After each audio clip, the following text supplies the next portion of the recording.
Olá, sejam todos muito bem-vindos. Este é o Conversando sobre Jesus, o seu podcast com as mais lindas histórias e lições sobre Jesus, apresentado em um bate-papo leve e descontraído. Eu sou Andina Torres, estou aqui com minha amiga Silvia Protásio e meus amigos Irandi Protásio e Edmilson Barbosa. Bom dia, Silvia! Bom dia, Ondina! Bom dia, ouvintes queridos, e bom dia, Barbosa e Irandi. É um prazer estar novamente dividindo essa bancada com você. Bom dia, Irandi! Bom dia, Ondina, bom dia, Barbosa, bom dia, Silvia. Como a Silvia disse, um prazer enorme estarmos novamente aqui para esse podcast Conversando sobre Jesus. E a história vai ser muito boa. Isso aí, bom dia, Barbosa!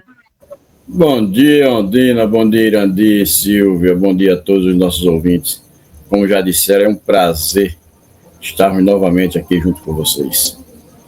Então, vamos dar início ao nosso podcast de hoje, com a história do iluminado e amoroso apóstolo Mateus.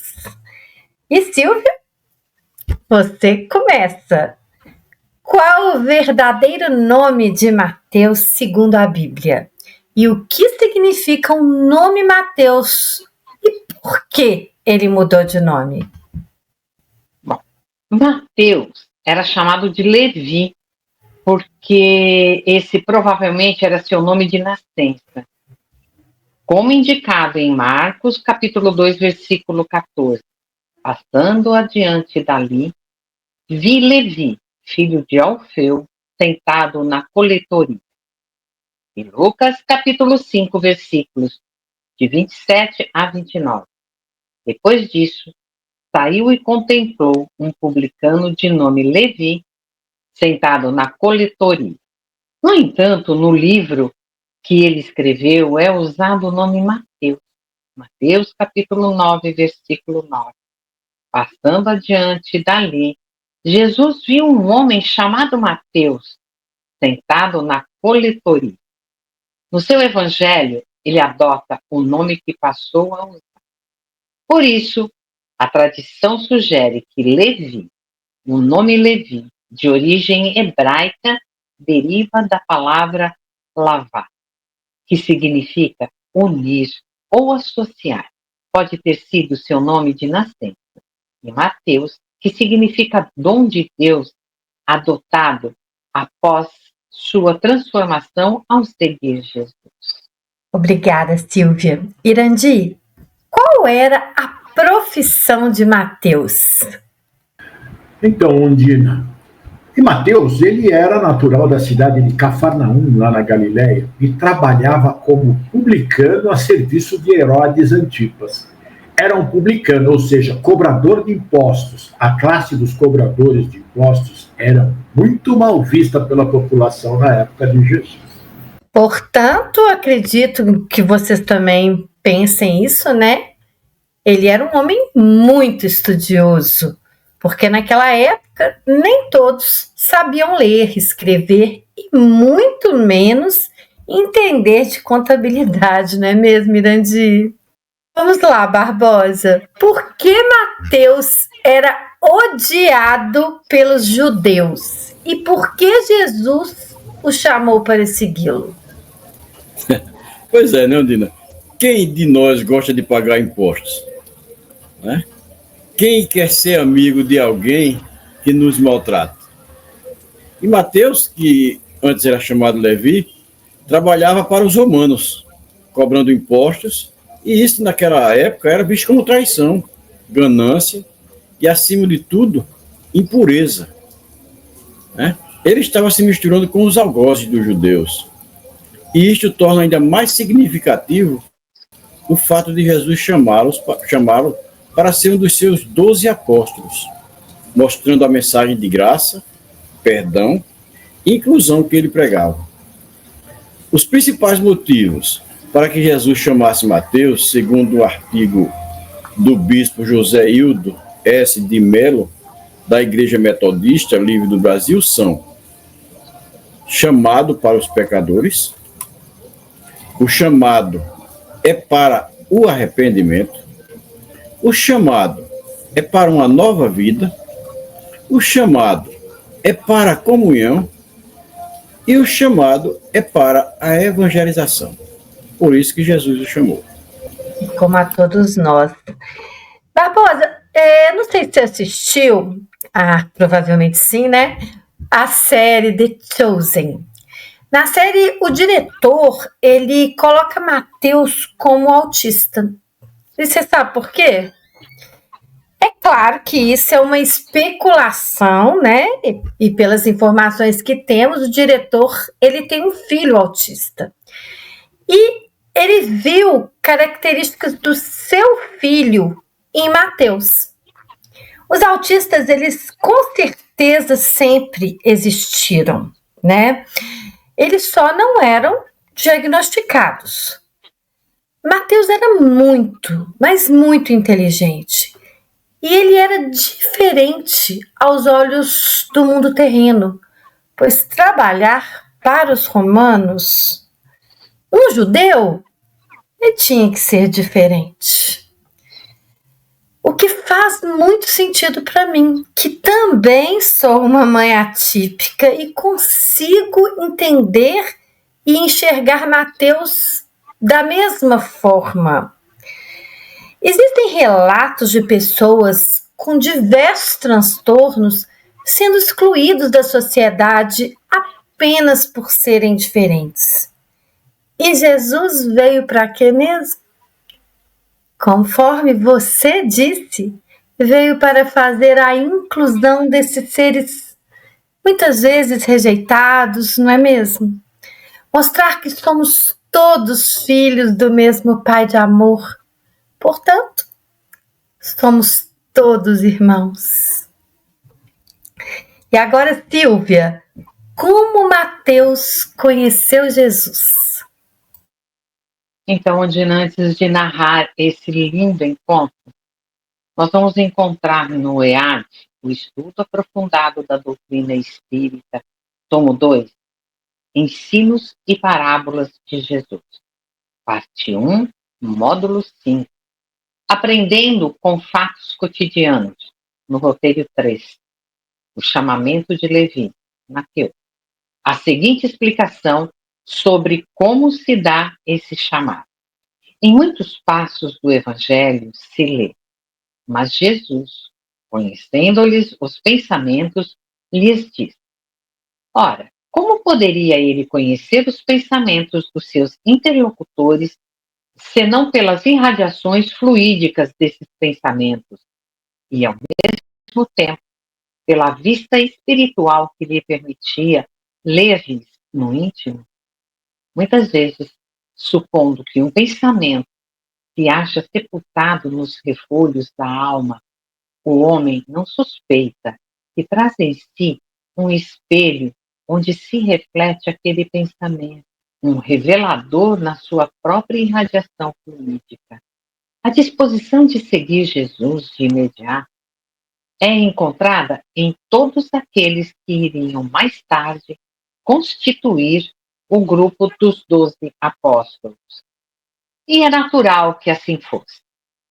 O encontro com o Mestre e o subsequente chamamento de Jesus os fazem recordar a missão que tinham assumido antes daquela experiência reencarnatória, quando se encontravam no plano espiritual. Daí, o atendimento imediato, colocando em planos secundários a família e as obrigações profissionais. Frente a frente com o Cristo, os apóstolos recordam ainda que, de forma incompleta, que deveriam realizar algo grandioso que concorreria para a harmonia do universo, porque estariam executando a vontade de Deus na categoria de seus ministros. Respondendo diretamente à sua pergunta, o espírito Humberto de Campos narra no livro Boa Nova, capítulo 3, as primeiras pregações, seguindo com Simão Pedro e André para o centro de Cafarnaum, encontrou Levi.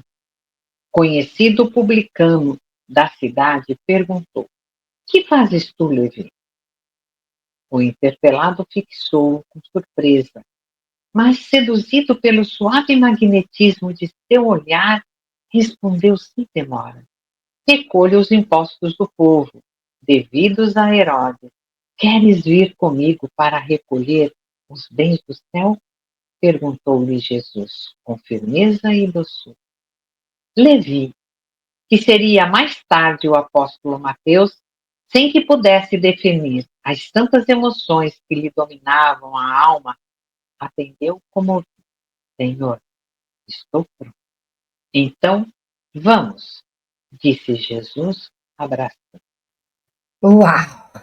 Barbosa, o que mais impactou em você no chamado de Jesus para que Levi o seguisse? Olha, Andina, antes de responder, eu vou contextualizar a situação emocional de Levi, Mateus, né? Que consta na matéria publicada no jornal Mundo Espírita, em julho de 2003, retirado do livro Vidas de Jesus, de Plínio Salgado, capítulo 2, Levi, filho de Alfeu. Que, em outras palavras, retrata o que Silvia falou ainda há pouco, de como Mateus conheceu Jesus. A alma dos publicanos era uma alma dolorosa, solitária. Entre esses, havia um tal de Levi, filho de Alfeu, que desempenhava na alfândega de Cafarnaum as funções de escrevente. Com maestria, manejava o calã, um caniço talhado para escrever, anotando em colunas o nome das mercadorias, a percentagem tributária, a moeda para o pagamento. Nas horas de seu descanso, ele se entregava às amargas meditações. Ansiava pela vinda do Messias. Não seria, afinal, ele, o Messias, aquele que deveria vir para fazer sorrir a felicidade entre as montanhas de Israel? Ele se sentia como um leproso, um ser à margem da sociedade. Certa manhã de sábado, em que estava no seu local de trabalho, levantou os olhos e os viu. Não conseguia se recordar porque é que fora ali, naquele dia e naquela hora, pois não era o seu habitual, nesse dia e nesse horário. Era um grupo de pescadores, entre os quais ele reconheceu João e Tiago, dos quais mais de uma vez cobrara impostos. À frente deles, caminhava um estranho de cabelo cor de mel, barba à moda nazarena e uma túnica de alvura brilhante. Destacava-se pela majestade do porte. Parecia um homem letrado, culto. Sente Levi inusitadas emoções. Tem ímpetos de seguir com o grupo, de acompanhá-los. No turbilhão de pensamentos que o dominou, ele se deixou ficar ali, parado, atônito. Compareceu à sinagoga naquela tarde e o viu. Ele leu os textos e os interpretou. Na acústica da alma, Levi parecia reconhecer aquela voz. Novamente, a emoção lhe tomou de assalto os sentimentos. Aquele homem falava de coisas tão velhas e já sabidas, ao mesmo tempo, de coisas novas e surpreendentes. Não era tudo o que sempre aguardara para a sua própria vida? Quando o rabi saiu da sinagoga e se dirigiu à casa da sogra de Pedro, Levi acompanhou-o de longe. Ouviu os comentários das curas da sogra de Pedro, do endemoniado, mas não ousou se aproximar. Desejava, mas temia. Ele era um renegado, uma infeliz ovelha de Israel. Contudo, almejava aproximar-se e dizer: Senhor, eu não sou digno. A voz lhe morria na garganta. Nas noites seguintes, o sono lhe foi atormentador. Bastava fechar os olhos para ver aquele olhar que se cruzara com o seu, na manhã daquele sábado, à porta da alfândega. Se abria os olhos, podia ver na escuridão do quarto aquele olhar. Vencido pelo cansaço, adormeceu por algum tempo, para despertar álgido de suor, com a lembrança de que estava acompanhando o mestre por uma longa estrada de sol. Embaixo do braço, o rolo de papiro de assentamentos da alfândega. Entretanto, nele não havia anotações sobre dracmas, sestércios, peças de ouro, mas somente escritos. Alguns versículos que ele não conseguia distinguir. Finalmente, enquanto trabalhava as primeiras horas do dia, na repartição aduaneira, tudo aconteceu. Sua tarefa era mecânica. Seu espírito pairava distante. Então, ergueu os olhos e focalizou o retângulo da porta.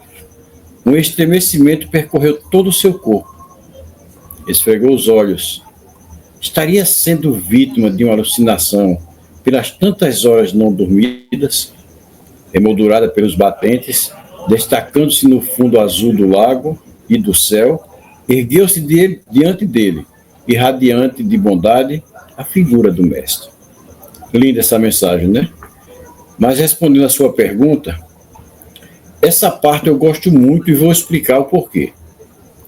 Mesmo sabendo o que ele fazia, Jesus o viu com outro olhar, não o crítico, mas o do amor, de compreensão, de afeto, carinho.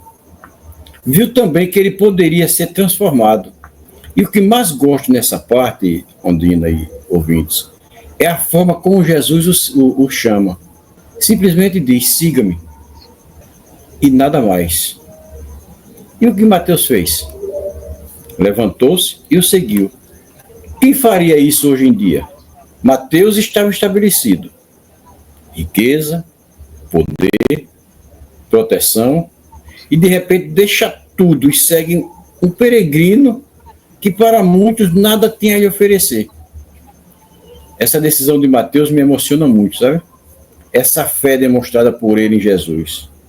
E eu volto a perguntar, quem hoje atenderia sem pestanejar o chamado de Jesus? Pois é. E Barbosa, concordo com você, viu? É muito lindo o convite de Jesus a Mateus. É como se Jesus, ele nos hipnotizasse. Mas isso acontece quando estamos prontos. Eu sinto que eu recebi esse convite várias vezes durante a minha vida, mas foi um dia, naquele dia especialmente em que me sentia pronta para segui-lo, que aceitei o convite e onde estou até hoje, buscando compreender os seus ensinamentos e, claro, colocá-los em prática, porque caso contrário não faria sentido algum, né? Mas é isso. Agora, Silvia, a nossa situação atual é um inconveniente para ser chamado por Deus ou todos somos chamados, inclusive aqueles que fazem mal para a humanidade? É óbvia a resposta, né, minha gente, né? Todos somos chamados por Jesus, por Deus, né? Em vários momentos do nosso dia, não apenas em ocasiões específicas. Você mesmo falou que você foi chamada por várias vezes, né, Ondina?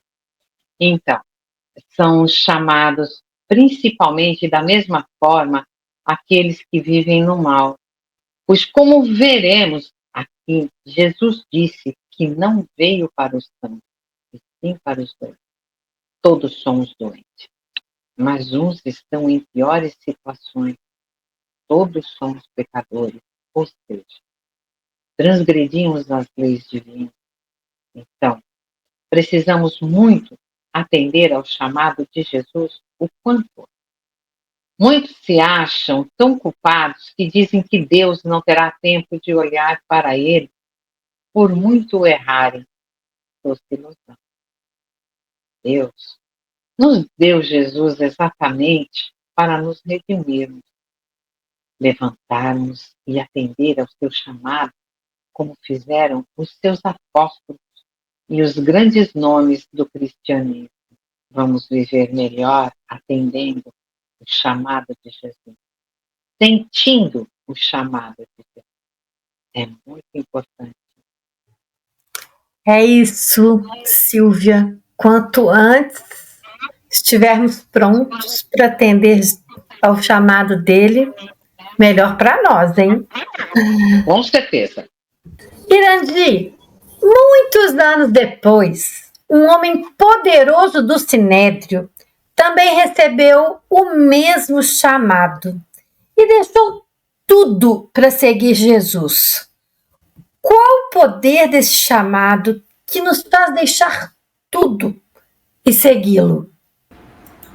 Além dele, né, tiveram vários, mas esse chamado, né, para esse homem que foi Saulo de Tarso, lá no caminho de Damasco, é um chamado assim bastante marcante, né?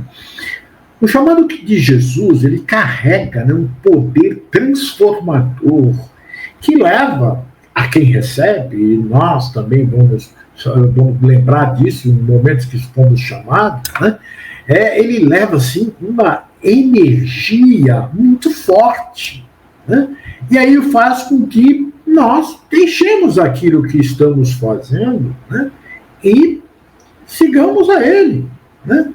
E esse poder, ele reside na autoridade e em seu amor, que toca o coração e desperta um desejo profundo, né, de abandonar o que antes parecia ser essencial para a nossa vida, né, e abraçar uma nova oportunidade.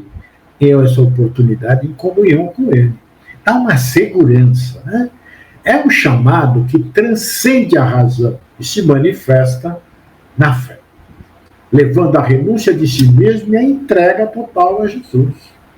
E nós vamos ver isso em Marcos, no capítulo 8, versículo 34 a 38. E ele diz assim: e chamando a si a multidão com os seus discípulos, disse-lhes: se alguém quiser vir após mim, negue-se a si mesmo e tome a sua cruz e siga-me. Porque qualquer que quiser salvar a sua vida, perdê-la-á. Mas qualquer que perder a sua vida por amor de mim e do Evangelho, esse a salvará. Pois que aproveitaria o homem ganhar todo o mundo e perder a sua alma? Ou que daria o homem pelo resgate da sua alma? Porquanto qualquer que, entre esta geração adúltera e pecadora, se envergonhar de mim e das minhas palavras, também o Filho do Homem se envergonhará dele, quando vier na glória de seu Pai com os seus anjos. Assim ele chamou e chama todos nós, né? Como disse o Barbosa, Levi largou tudo que significava segurança na vida, não olhou para trás. Ele pegou sua cruz e seguiu Jesus. Assim também fizeram os outros, e é o que nós devemos fazer.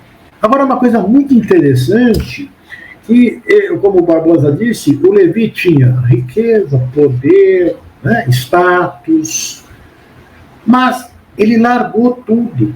Porque quando Jesus nos chama, nos mostra a verdadeira vida, tudo isso não significa nada. Nós passamos a ver o que realmente significa é o de nós salvarmos, ou seja, aprimorarmos o nosso espírito e crescer. Isso mesmo. Agora, Barbosa, o que Mateus fez? E por quê? Quando Jesus o convidou a segui-lo? Bem, Onida e amigos, essa pergunta nos faz refletir em nossas vidas. Quantas vezes nos mostramos felizes com o que fazemos, desfrutamos do que temos, buscamos mais e mais e, no entanto, somos infelizes. Temos tudo o que nós queremos, mas não nos sentimos felizes, não nos sentimos completos. Sentimos que falta-nos algo mais, algo que nos coloque em sintonia com o nosso Pai. algo que nos dê paz interior.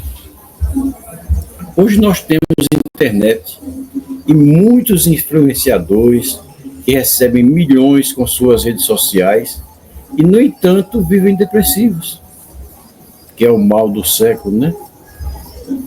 Com certeza, Mateus, apesar de todo o poder e bens que possuía, sentia esse vazio. E nós vimos aí atrás que ele se sentia um leproso, né? Sentia esta falta. Tanto que o chamado foi simples: siga-me. E ele não pensou duas vezes. Simplesmente levantou-se e seguiu. Isso demonstra o que eu disse anteriormente, de quanto ele estava angustiado com a rejeição, o afastamento dos seus e principalmente com a falta de algo que pudesse demonstrar quem realmente ele era e a fé que possuía. Em seguida ao chamado de Jesus, relatam os evangelhos de Lucas, capítulo 5, versículos 29 e 32. E evangelho de Marcos, capítulo 2, versículos 15 a 17. E em seu evangelho, no capítulo 9, versículo 10 a 13. Tomado de íntima alegria, em regozijo, convidou seus colegas publicanos e mais outras pessoas do povo e ofereceu, com a presença destas testemunhas, um grande banquete a Jesus.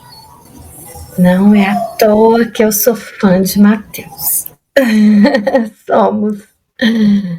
Silvia, diante do fato de Mateus ter ficado tão feliz que convidou seus amigos publicanos e alguns outros e fez um banquete para Jesus e seus discípulos, os fariseus fizeram muitas críticas. O que disse Jesus nesse momento? Bom, narra em Lucas, no capítulo 5, versículos de 29 a 39. Então lhe ofereceu Davi um grande banquete em sua casa, e numerosos publicanos e outros estavam com eles à mesa. Os fariseus e seus escribas murmuravam contra os discípulos de Jesus, perguntando: por que comeis e bebeis com os publicanos e pecadores? Respondeu-lhe Jesus: os sãos não precisam de médicos, e sim os doentes. Não vim chamar justos, e sim pecadores, ao arrependimento. Disseram-lhe eles. Os discípulos de João, e bem assim os dos fariseus, frequentemente jejuam e fazem orações. Os teus, entretanto, comem e bebem. Jesus, porém, lhes disse: podeis fazer jejuar os convidados para o casamento, enquanto está com eles o noivo? Dias virão, contudo, em que lhes será tirado o noivo. Naqueles dias, sim, jejuarão. Também lhes disse uma parábola: ninguém tira um pedaço de veste nova e põe em veste velha, pois rasgará a nova, e o remendo da nova não se ajustará à velha. Ninguém põe vinho novo em odres velhos, pois o vinho novo romperá os odres, entornará o vinho, e os odres se estragarão. Pelo contrário, vinho novo deve ser posto em odres novos, e ambos se conservam. O contexto das parábolas do vinho novo em odres velhos e do remendo de pano novo em veste velha, Jesus estava ensinando que sua mensagem e seus ensinamentos eram algo novo e diferente, que não se encaixavam nas tradições e práticas religiosas existentes. Numa festa não se jejua enquanto o noivo está. Ele é o noivo e onde ele está é uma festa. Que veio para quem estava aberto ao novo, e não para aqueles que estavam satisfeitos e tirando vantagem da deturpação que faziam da lei de Deus os que se consideravam com plena saúde. Silvia, muitos de nós ainda se comportam como os fariseus da época de Jesus, não é mesmo? Aqueles que não seguem as tradições impostas pelos homens, como ir a templos e seguir dogmas, são considerados pessoas más, sem religião pela sociedade. É como se Jesus não tivesse ensinado absolutamente nada. O Espiritismo nos ensina que não precisamos de nada disso para seguirmos a Jesus. Que a caridade ela pode ser feita por qualquer pessoa, inclusive por aqueles que não acreditam em Deus ou em Jesus. É importante entendermos que mais importante do que seguir as tradições terrenas é sermos bons. Isso é que nos torna melhores. Bem, Barbosa, e agora com você. O que levou Mateus a começar a escrever o que Jesus falava e qual a importância dessas anotações? Como já ouvimos no início, né? Mateus era um homem instruído. Tanto é que fazia as anotações dele, as coisas dele lá para o Herodes. Então, ele já estava acostumado a anotações, a contas, etc. Ele teve um sonho de que as anotações da coletoria não eram de números ou materiais, mas sim de versículos que ele não entendia. Somado a isso, ele sentiu a necessidade de registrar e compartilhar tudo o que Jesus falava, intuído pelo Espírito Santo, como reconhece a tradição cristã em todos os evangelistas. Mateus queria que, com suas anotações, provar que Jesus era o Messias, que cumpria as profecias e que estaria criando o reino dos céus nos corações, como ele falara no início. E vamos ver se ele conseguiu, né? Irandi, o Evangelho de Mateus tem uma finalidade.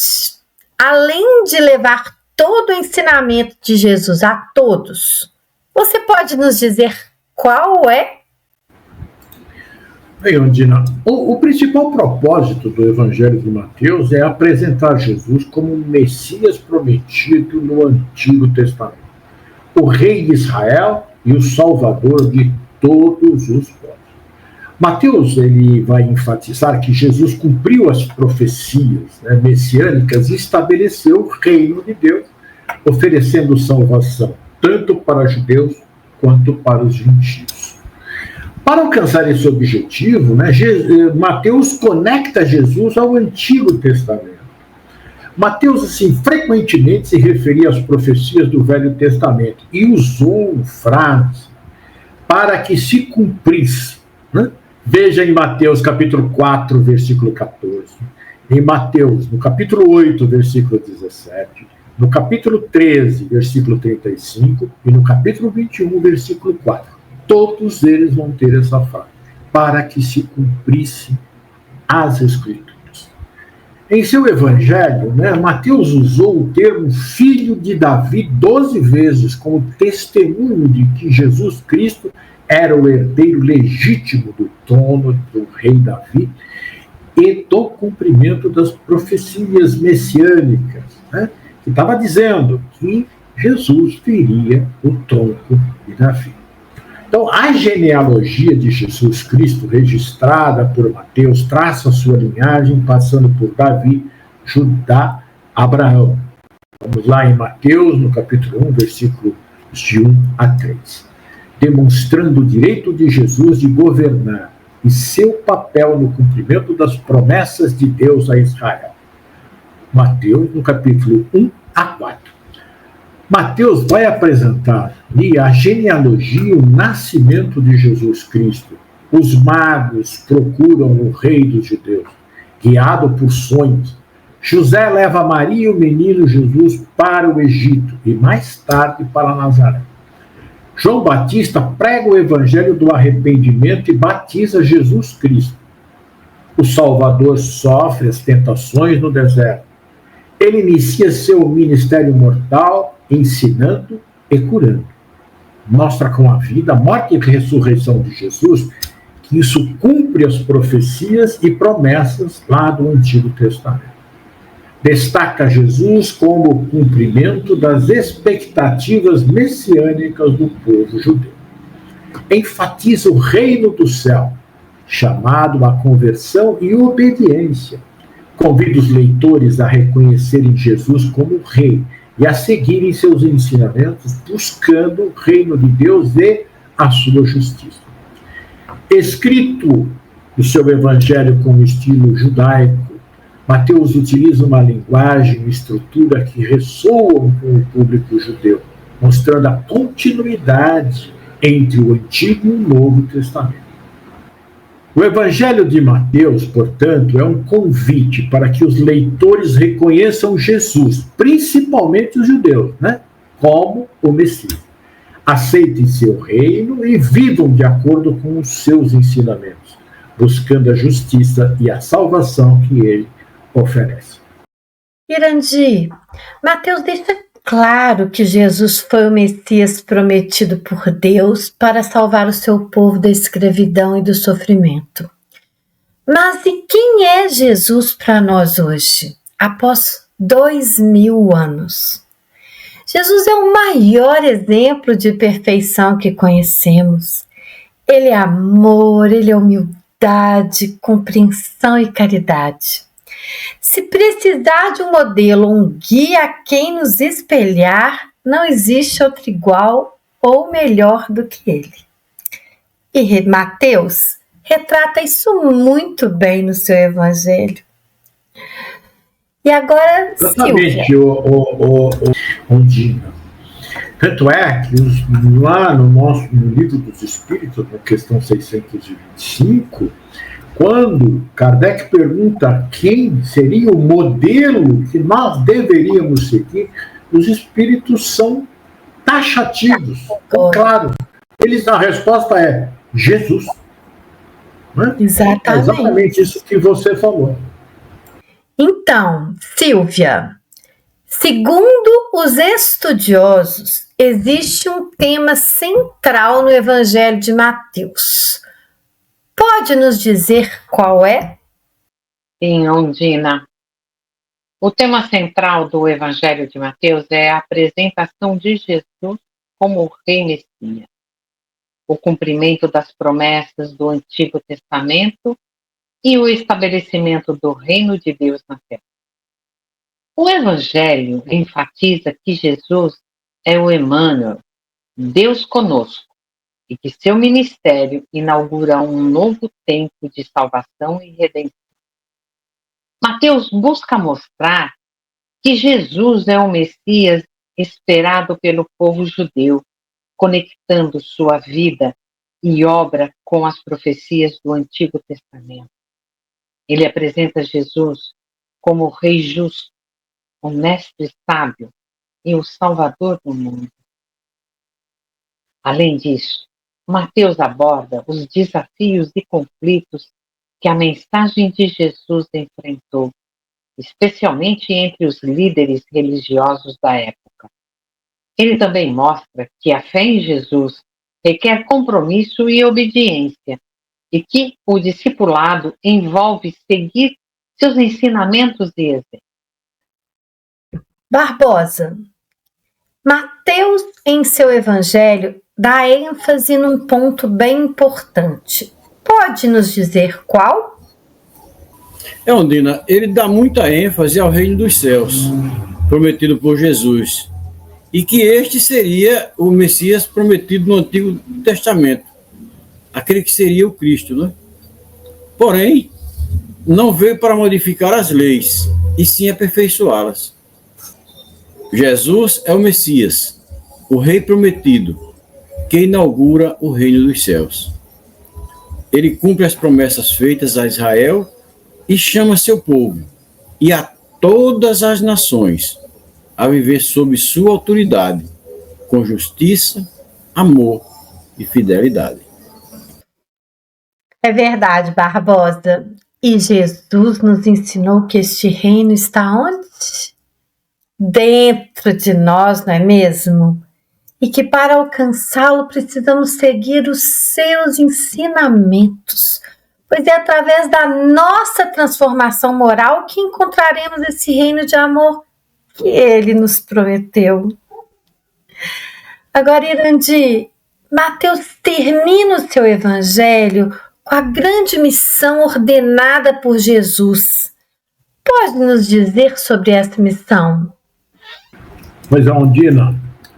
Mateus capítulo 28, versículo 19 a 20, ele diz: portanto, ide tornai discípulos todas as nações, mergulhando-os em nome do Pai, do Filho e do Espírito Santo, ensinando-os a guardar todas as coisas que vos ordenei. E eis que estou convosco todos os dias até a consumação da era.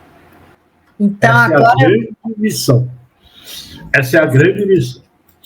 Verdade. Agora... Aliás, Ondina, essa é Sim. uma missão que ele deixa para todos nós. Né? Nós fomos chamados e agora o que nós devemos fazer? Seguir os mandamentos, sermos exemplos e irmos a todos. Essa é a grande caridade. E por isso, vou fazer uma pergunta para todos. Quem de vocês já ouviu o chamado de Jesus? Olha,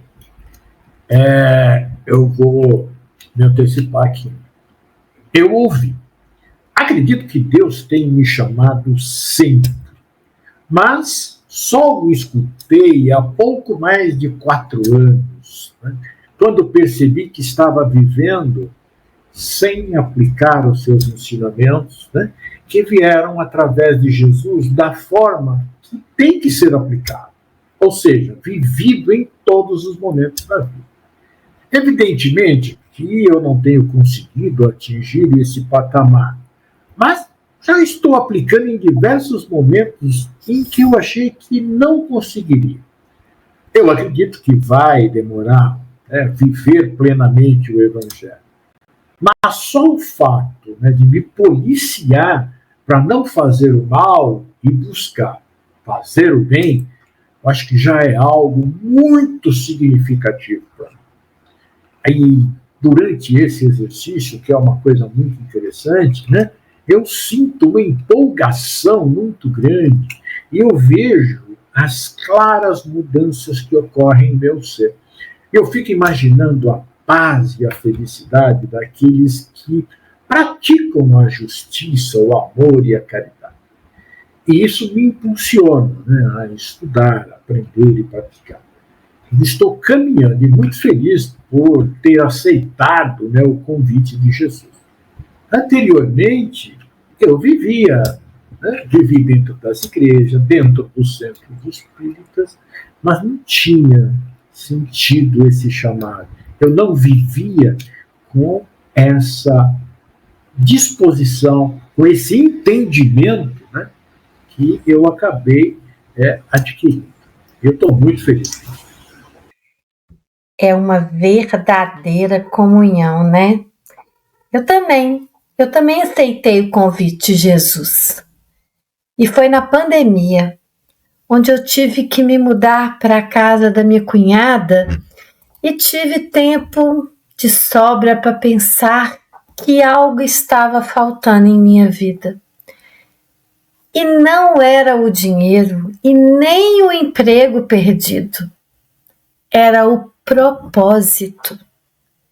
Eu tinha me esquecido a que vinha ao mundo e estava vivendo por viver. E após aceitar o convite de Jesus, não pensem que ficou mais fácil, não. Mas agora eu sei o que eu estou fazendo. Qual é a minha meta? O que eu quero para a minha vida e eu busco alcançá-la todos os dias.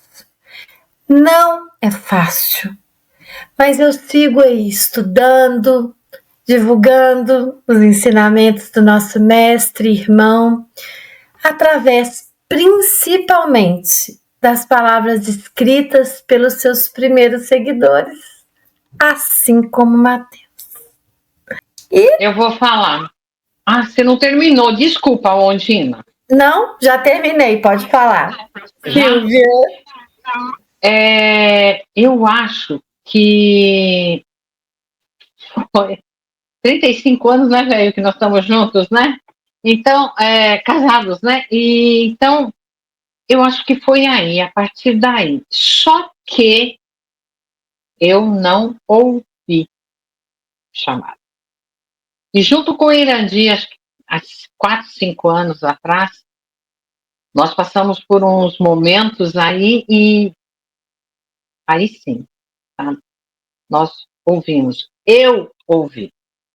Ele é mais disciplinado do que eu. Eu ainda estou aprendendo bastante, mas eu ouvi. Eu ouvi o chamado de Jesus. E eu estou nesse caminho. É o que você falou, Ondina. Não é fácil. Não é fácil. Sabe? É diário. A gente tem que vivenciar isso e ouvi-lo diariamente. É entender, né, Silvia, que a gente tem que deixar algumas coisas para trás. Precisa deixar umas coisas para que a gente consiga caminhar junto dele. Isso, exatamente. Né? Então, não igual fizeram os discípulos, né? Eles deixaram tudo. Nós ainda estamos relutando em deixar algumas coisas. Eu acho que de todos, o Mateus realmente, ele foi o único que não sentia falta. Ele não sentia falta da vida dele passada. Os outros tinham alguns casados e eles ainda falavam, né? É óbvio. Mas assim, e eu ainda tropeço, eu caio, mas o importante é eu ouvir e seguir o chamado. Porque lá atrás eu ouvi, mas eu não segui. Mas não sabe por que a gente continua?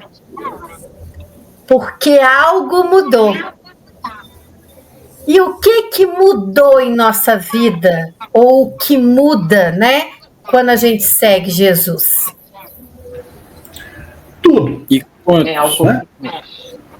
E quantos agora estão recebendo esse convite? Neste momento que nós estamos aqui conversando. Estão com uma dor, estão com um parente com problema de saúde, em um hospital, estão trabalhando, estão ganhando um emprego, porque não é só na dor que Jesus convida. Jesus chama também de momento de alegria. Então, se nós estamos alegres, ganhamos um emprego, acabamos de conseguir um emprego, agradeçamos, sigamos a Jesus. Então, quantos convites estão sendo feitos nesse momento? Basta você parar e ouvir esse chamado. E seguir. Não é só ouvir, porque ouvir nós ouvimos todos os dias. O Irandi disse que há 4 anos atrás foi que resolveu ouvir. Mas quantas vezes ele foi chamado? Quantas vezes nós que estamos aqui, nessa bancada, fomos chamados? E agora atendemos. Mas ainda estamos engateando. É como foi dito aí, não é fácil. Mas também não é impossível. Como a Silvia disse aí, de todos os apóstolos, Mateus talvez tenha sido o único que não sentiu falta da vida passada, porque os outros eram casados, tinham filhos, tinham suas pescarias, tinham suas coisas, mas mesmo sentindo falta, eles seguiram. Eles não desapegaram totalmente como Mateus, mas eles seguiram a Jesus. É como nós estamos fazendo hoje. Nós não desapegamos de muitas coisas que nós já vínhamos, né, guardando, amealhando durante todo esse tempo. mas ainda tem tempo de nós nos apegarmos disso, nós seguimos em frente e aceitar esse convite de coração. Não é da boca para fora, é de coração. Então, Barbosa, uma coisa interessante que você falou, que realmente Jesus nos dá, nos chama em qualquer situação, nós estando bem ou mal, né? E quando a gente ganha alguma coisa, recebe alguma coisa, a gente deve fazer igual Mateus. Mateus nos mostrou. A gente deve fazer um banquete para Jesus. Mas não é um banquete com comida, essas coisas. Não. Esse banquete é de gratidão, né? E como nós vamos levar o que para ele, né? O nosso trabalho, né? Todos eles fizeram isso, levaram o nosso trabalho. Porque, veja só, não é, eu estou dizendo trabalho, não é no sentido de fazer o bem ao outro, ir lá fazer, não, nosso trabalho de transformação, porque eu só vou fazer algo de dentro de mim bom quando eu tiver bondade, porque senão eu tenho algum momento, né, bom, que eu sinto bem, mas e depois eu mudo. E Jesus não quer isso, ele quer que você vá fazer o bem e continue fazendo o bem a você e ao próximo. Exato. Então, isso é muito legal, né? O que a Undina perguntou é muito significativo, né? O que muda em nossa vida se seguirmos Jesus? É tudo. Nós aprendemos o valor da paz e a beleza da caridade. Imagina a sensação que Mateus teve de tirar aquele peso da coletoria de dentro dele e seguir orientações que ele já conhecia. Porque Jesus não trouxe uma lei nova. Ele só mostrou essa lei de forma clara. Né? Quando a gente lê e estuda, né, a vida dos apóstolos e dos seguidores de Jesus, nós temos a oportunidade de ir seguindo as mudanças que vão se operando em suas vidas. Bom, eu sou apaixonado, né, particularmente por Pedro, porque Pedro foi um rude pescador, né? E ele era bravo, né? Ele tinha umas atitudes interessantes, ele era 880. Né? Jesus, achou fantástico o que ele falou quando ele perguntou, né, quem diziam quem era ele e o que eles imaginavam. Mas logo em seguida ele pisou na bola e Jesus deu uma bronca nele. Né? Mas ele tinha um coração enorme, né? E como ele se modificou a partir dos seus próprios erros. Então, ele me ensina que seguir Jesus não significa uma mudança radical, de uma hora para outra. É em pouco tempo, mas uma construção assim, contínua. Ela é lenta, mas ela é gradual. Um caminho sem volta. Porque eu não me vejo mais sendo a pessoa que eu era há 4 anos ou 5 anos atrás. Né? Ele começa assim cheio de dificuldade. Ele é áspero, ele é árido, cheio de pedras e buracos. Mas à medida que você vai caminhando, vai se tornando mais fácil. Vai surgindo flores, grama reconfortante, aquela que é macia para os pés, que sangraram no início da caminhada. Né? Companheiros compreensíveis, amáveis, pessoas, né, para quem possamos auxiliar a caminhar alegremente. Aí nós vamos trazendo essas pessoas também que ele mandou que nós fôssemos lá atrás, né, buscar. Aí nós vamos tendo esta alegria de ver pessoas melhorando, se sentindo bem, tendo confiança, tendo uma vida próspera. Né? Então, as dificuldades já não são vistas como problema. Como a mãe de um querido amigo disse, né? Não são problemas, Irani, são questões, que problema é muito complicado para resolver. As questões não, a questão tem resposta, e é verdade. Né? Nós não vamos vendo mais como problema, vamos vendo como questão, elas têm resposta. Né? Mas com experiências, né? E a paz chega aos nossos corações e vemos um mundo totalmente novo. Aquele que os poetas tentam nos mostrar, mas eles também não encontram frases, não conseguem mostrar nada. Mas Jesus, ele nos mostra tudo a beleza dos campos, porque nós passamos a ver, e muito mais do que ver, nós passamos a sentir tudo isso, né, caminhando com Jesus. Então muda tudo, Ondina, aquilo que você perguntou, né, Jesus em nossas vidas. E eu convido a todos, vamos buscar Jesus para vivermos mais felizes. É isso mesmo, Irandi. Muda tudo. E a gente não quer mais voltar para aquela vida antes de Jesus de jeito nenhum. Então, mais uma questão. Qual a diferença que podemos fazer no mundo se ajudarmos a divulgar o Evangelho, assim como fez Mateus e os apóstolos? Vamos lá. Olha, eu vou de novo botar minha colher aqui. Para fazermos a diferença no mundo, nós precisamos iniciar essa diferença em nós mesmos. A disposição de mudar para o melhor, como nós já dissemos, né? Mas para mudar de melhor, para melhor o nosso mundo.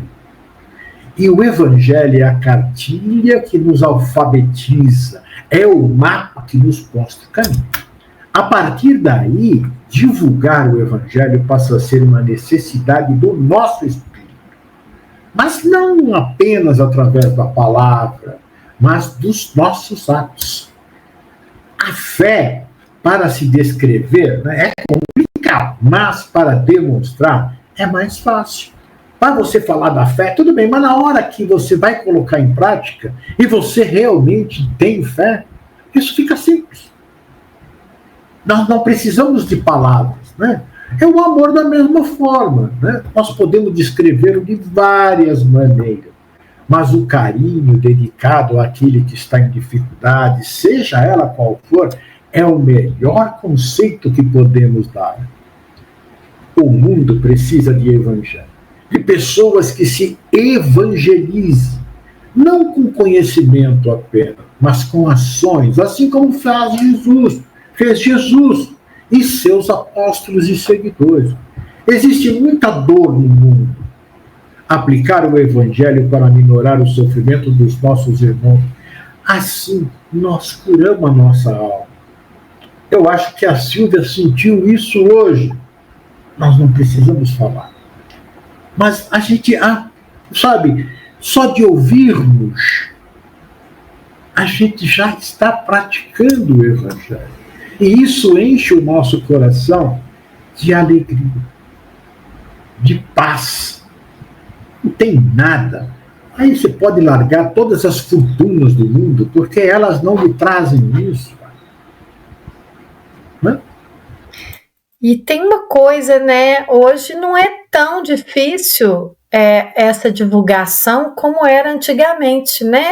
Principalmente na época de Jesus, que né, foi um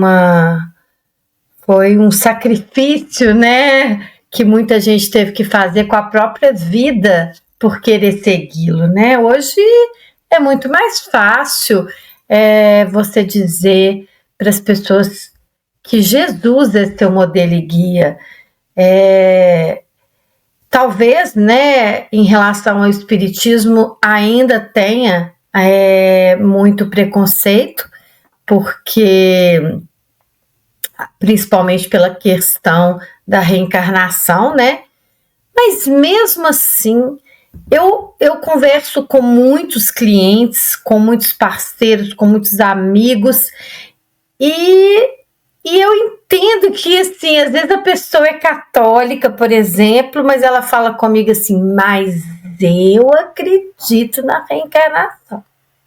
Eu falo, então você é meio espírita. Porque, então assim, eu não vejo assim, as pessoas me veem, né, hoje divulgando abertamente, e as pessoas chegam para mim e me perguntam, você encontrou o seu propósito, né? Eu falei, sim, eu encontrei. Então, Dina, Sim. Pode terminar.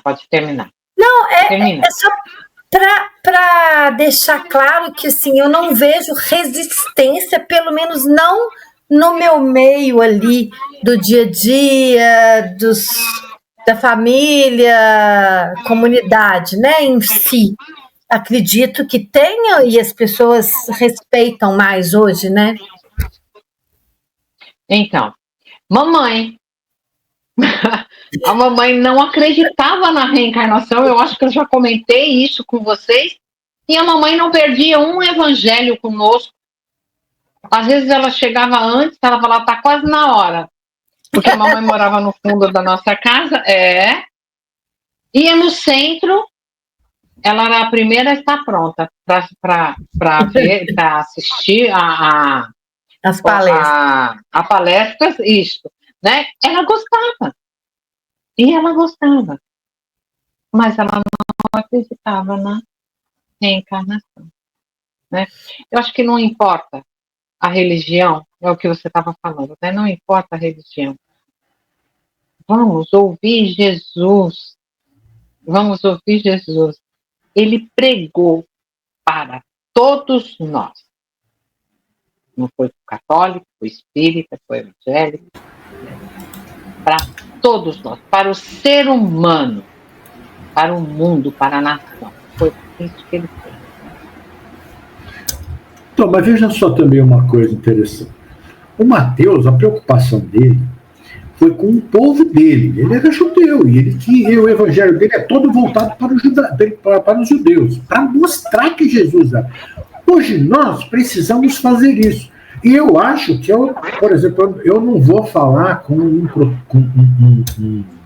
um evangélico sobre isso, com um católico, com outro de religião. Eu não vou falar porque eu tenho que respeitar a posição dele. Agora, eu tenho que falar para o espírita, para que ele realmente siga Jesus.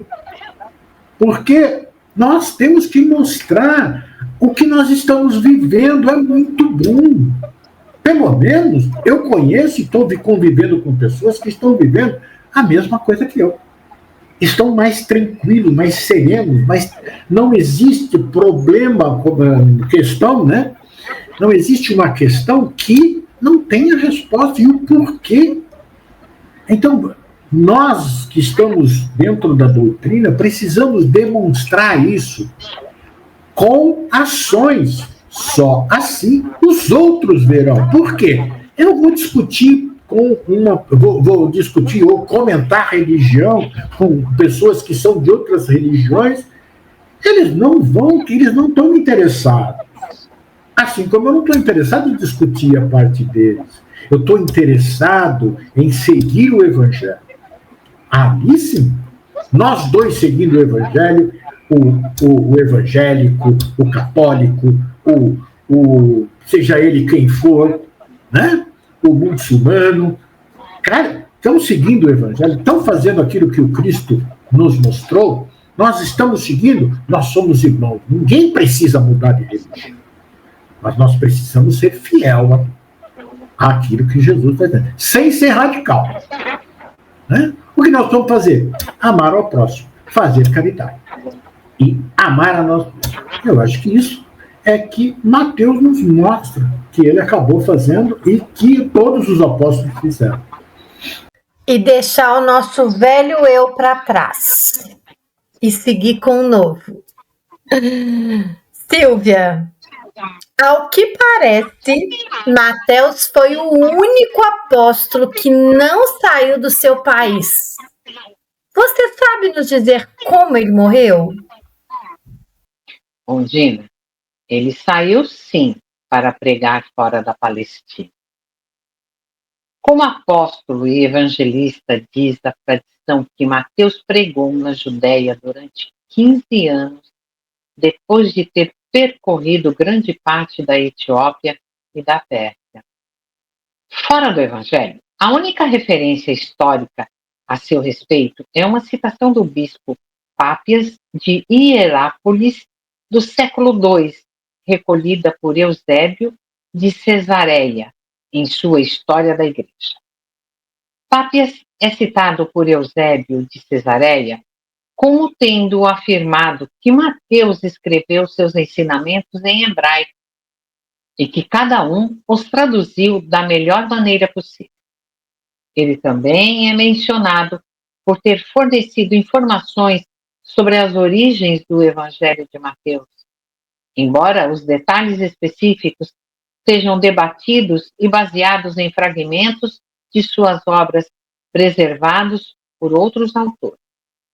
Eusébio, por exemplo, critica a inteligência de Pápias, mas reconhece a importância de seus relatos para a história da Igreja primitiva.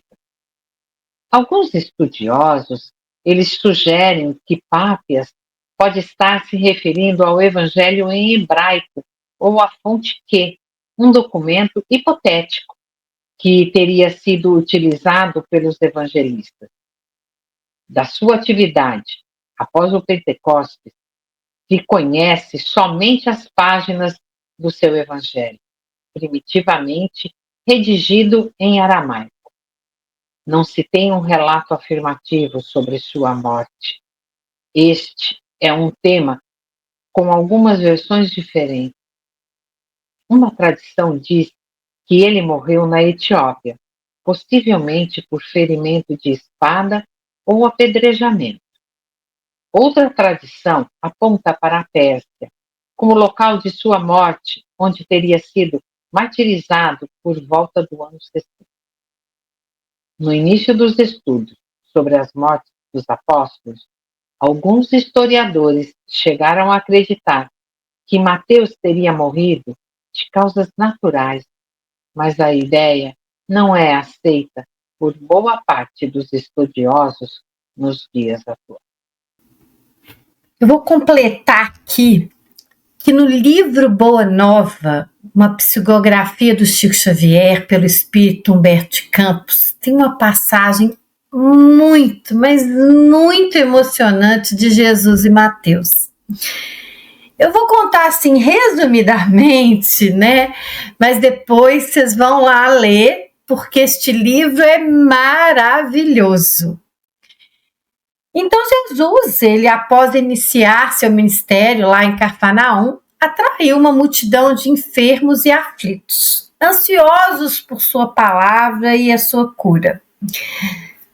3 deles, Lissandro, que era um aleijado, Áquila e Pafos, procuraram Levi, Mateus, né? Que se mostra reticente ao aceitar que homens, entre parênteses, né, derrotados pela sorte, fossem úteis ao reino de Deus. Mateus acredita que isso enfraqueceria a causa, preferindo gente forte e influente. Jesus, porém, dá um grande ensinamento para Mateus. Ele diz que o verdadeiro valor do Evangelho está em alcançar os humildes, os oprimidos e os deserdados. Explica que os grandes triunfadores do mundo se enredariam em poder, ambição e violência, enquanto os vencidos da terra estão mais abertos à compaixão divina. São eles, pobres, aflitos, simples de coração, que formam a terra fértil para que as sementes do reino germinem. Mais tarde, no monte, Jesus prega as bem-aventuranças e a esta multidão de oprimidos, definindo a mensagem central do seu reino. Bem-aventurados os pobres, os aflitos, os que têm sede de justiça. O discurso é acolhido com profunda alegria. E Levi, agora Mateus, transformado pela vivência e compreensão desse ensinamento, acolhe os doentes que antes desprezara. No dia seguinte, oferece-lhes uma refeição de confraternização e Jesus reconhece a mudança em seu coração. celebrando seu entendimento da palavra de Deus. Então, bem, pessoal, finalizando essa história comovente do apóstolo Mateus, segundo a tradição cristã, após a morte de Jesus, Mateus, assim como os outros apóstolos, dedicou-se à pregação do evangelho em vários lugares, como já nos disse a Silvia. E um fato importante é que na Etiópia teria realizado a cura de um filho de rainha. Os apóstolos fizeram muitas curas. E é importante notar que as informações sobre a pregação de Mateus após a morte de Jesus, eles vêm principalmente de tradições e relatos extra-bíblicos, não sendo detalhadas no Novo Testamento.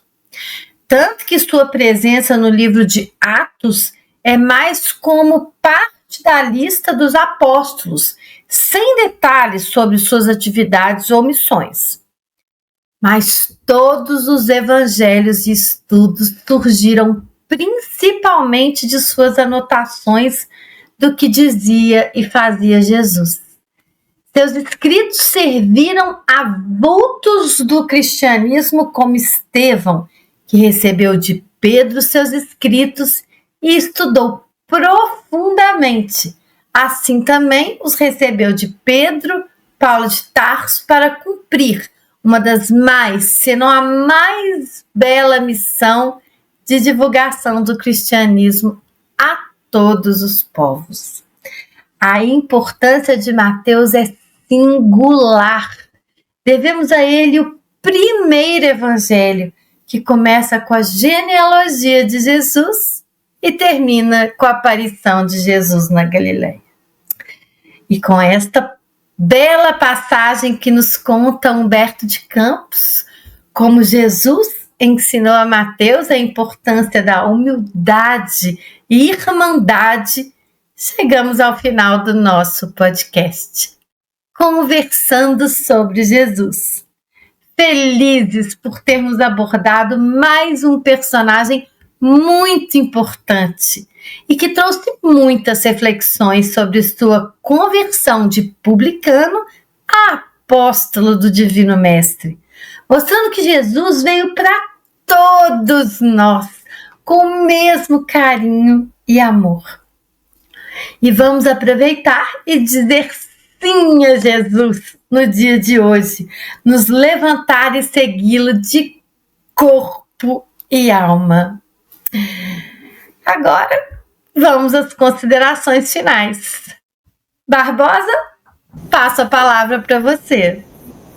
Obrigado, Ondina, obrigado, Irandir, Silvia, obrigado a todos que estão nos ouvindo e assistindo.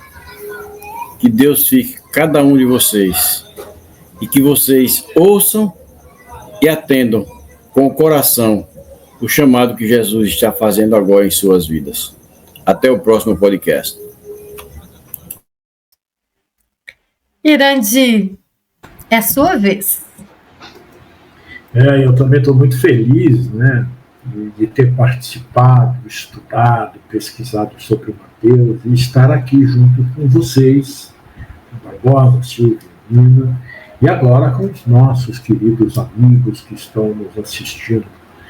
E vou fazer igual o Barbosa falou, sabe? Vou falar a mesma coisa do Barbosa. Que cada um possa receber, entender e começar a viver os chamados de Jesus. E que Mateus possa, assim, ter penetrado em cada coração. Muito feliz. Fiquem com Jesus e até o nosso próximo Conversando sobre Jesus. Silvia, minha amiga, é você agora. Vamos ouvir o chamado de Jesus. Eu espero que vocês tenham gostado dessa belíssima história. Verídica! Então, meus amigos de bancada, um abraço para vocês. E ouvintes queridos, tenham um bom dia. Até o próximo podcast. Obrigada, amigos queridos. Eu Não tenho palavras para dizer o quanto eu amei estudar a vida e a obra desse apóstolo maravilhoso. E eu só tenho a agradecer, né, a todos que estiveram conosco até aqui.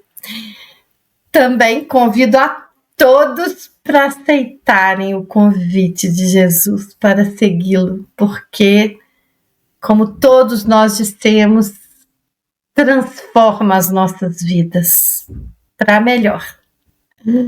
Quero convidar todos vocês a se inscreverem aqui no canal do Lar Ismael, no YouTube, no Instagram e no Spotify. Obrigada, Irandi, Barbosa e Silvia, pela oportunidade de dividir com vocês mais uma história maravilhosa. Quero agradecer à equipe espiritual deste projeto que nos auxilia e nos inspira, ao nosso Mestre Jesus, por essa lição divina, e a Deus, nosso Pai. A você que está nos ouvindo, muito obrigada pela sua audiência. E até o nosso próximo podcast, Conversando sobre Jesus.